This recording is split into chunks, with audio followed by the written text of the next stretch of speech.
Wishing them all the best. Now, cashed-up Australians are being called on to help bankroll the nation's economic recovery. New official figures out today show that private savings, both households and business, have grown to a whopping $424 billion. The Treasurer, Josh Frydenberg, joins us now from Melbourne. Treasurer, good morning. Good morning, Michael. Nice to be with you. Great to have you on board. I want to talk about those savings in just a moment, but let's start with that news poll out this morning showing support for the coalition has crashed to the lowest level since the party rolled Malcolm Turnbull in 2018. And now, I know you're about to say the only poll that counts is the one on election day, but there was a similar poll, as you know, in the Nine newspapers a couple of weeks ago showing a similar crashing in support for the coalition. Do you have any idea of why voters are turning away from the coalition? Well, I do think there's a message in this news poll, and it does reflect the fact that so many Australians have had their summers disrupted. They're frustrated that COVID continues to extend nearly 2 years on. And of course, some people wanted to go and get a rat test and the supplies weren't there. And we know that, there are other challenges that continue to be posed by the pandemic. So we acknowledge all of that. But at the same time, the overarching fundamentals of the economy and our health settings are very strong. Australia's vaccination rate is over 95% first dose, over 93% second dose. We know that our mortality rates are one of the lowest in the world, and we know that when it comes to our economic recovery, our unemployment rate is now at its lowest level in more than 13 years.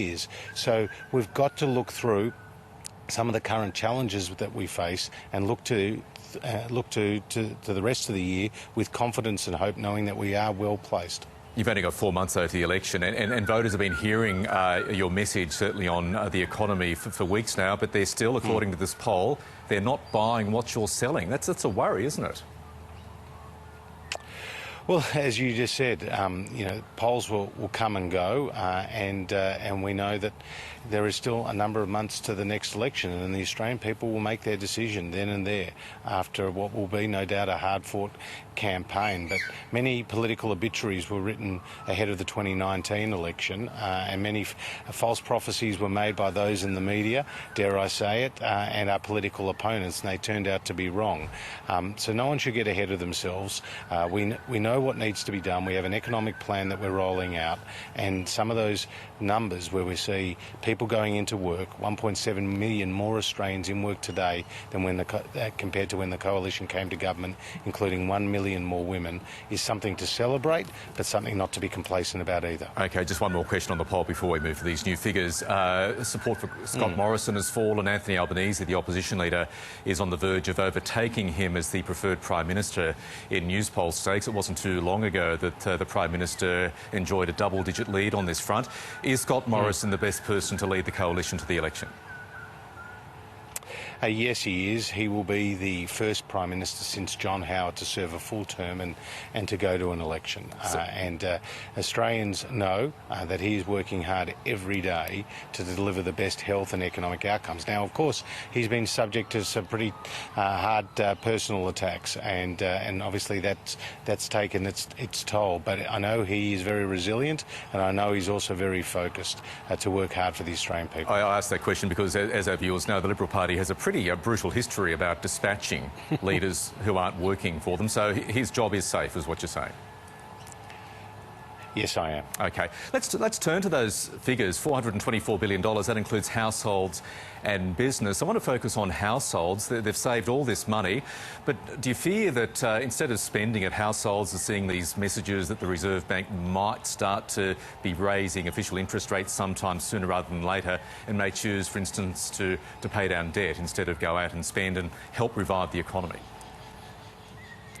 Well, Australians are ahead on their mortgage payments, and that's reflective of the fact that they have saved more through this pandemic, as you would expect, because they've been more cautious than they otherwise would be the case. They're not travelling interstate or overseas as they otherwise would, so that money is being retained at home. They couldn't go to a cafe or to a restaurant as they normally would over the course of the last 2 years as the health restrictions took effect. And of course, we've been putting more money into people's pockets, Michael, through tax cuts cuts and other COVID economic support payments. That's boosted household disposable income, particularly for low and middle income earners.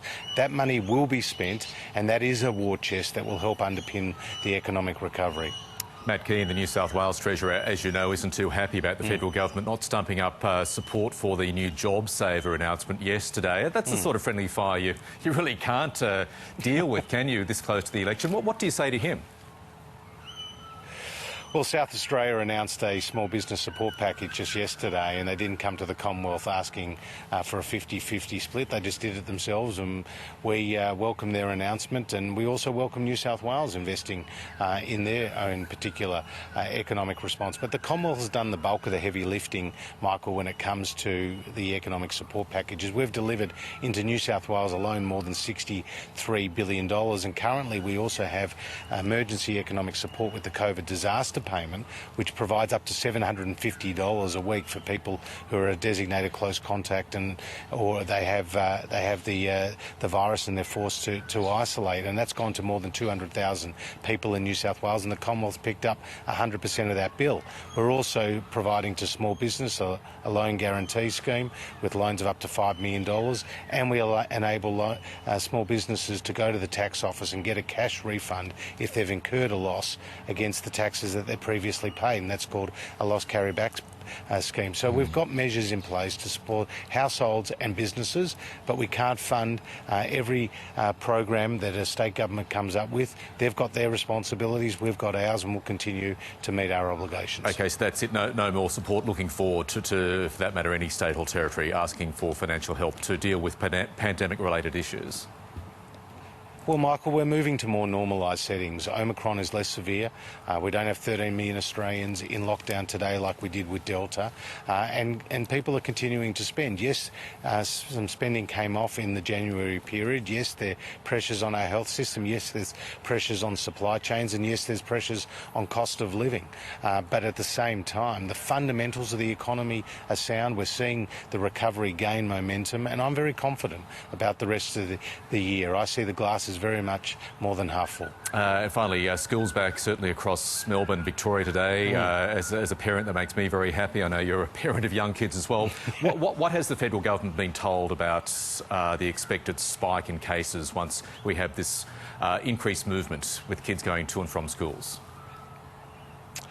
Well, no doubt as you get people into a concentrated setting, you may see increased cases, but we do also know that the steps that the governments are taking, both federal and state, to support the rollout of RAT tests to kids and to teachers, to ensure at the state level they're putting extra funding into ventilation for the various schools, and of course there's mask wearing and other social distancing requirements that are being adhered to. All that combines to create a COVID-safe environment.